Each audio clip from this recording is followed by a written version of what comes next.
Next, permutations when something should not be together. A set consists of 6 plastic mugs. So place here 6p. Each of a different design. That means these 6 plastic mugs are different. And 3 china mugs. Each of a different design. Even these are also different. Find in how many ways these 9 mugs can be arranged in a row if the china mugs are all separated from each other. You are arranging these 9. The condition is china mugs should not be beside each other. How do I make sure that china mugs are not beside each other means follow this method.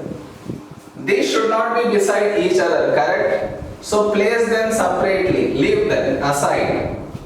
Leaving this, what do I have? 6 plastic mugs.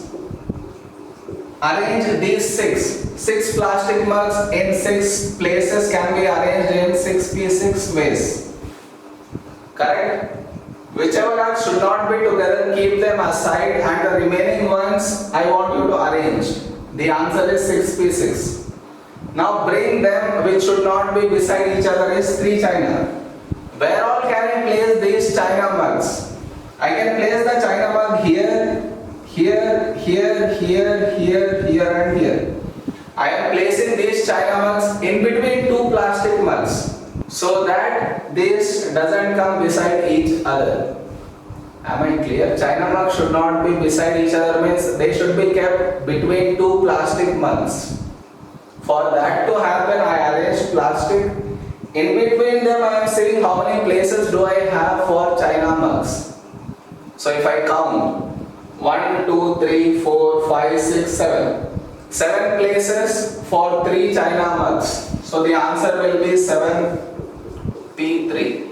Since all are different, I don't need to divide by any number factorial. This is how we do whenever they should not be together.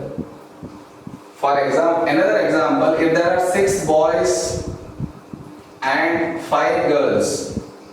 These 5 girls should not be together means they are kept outside the class and the 6 boys are arranged first in 6p6 ways.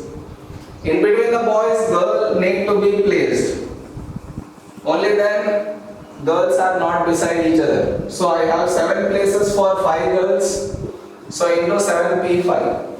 This is just as an example to make you understand clearly. Clear? Next sum. A plate holds 7 cupcakes each with a different color icing. 7 cupcakes and 4 brownies. So 4 brownies, each of a different size. Find the number of ways these 11 cakes can be arranged in a row if no brownies next to each other. The brownie should not be next to each other. Means beside a brownie, another brownie should not be there. So put these brownies separately and arrange these 7 first. So these 7 can be arranged in 7p7 ways. Correct? Now brownies should not be together means they should be kept in between 2 cupcakes. So how many places in between do I have? I can place it here, here, here, here, here, here, here and here. So for 4 brownies, how many places did I get? 1, 2, 3, 4, 5, 6, 7, 8. 8 places for 4 brownies, so your answer will be into 8p4. This is how we do whenever they should not be together. Whichever should not be together get kept separately and the remaining you arrange. Then see in between how many places are present for these brownies.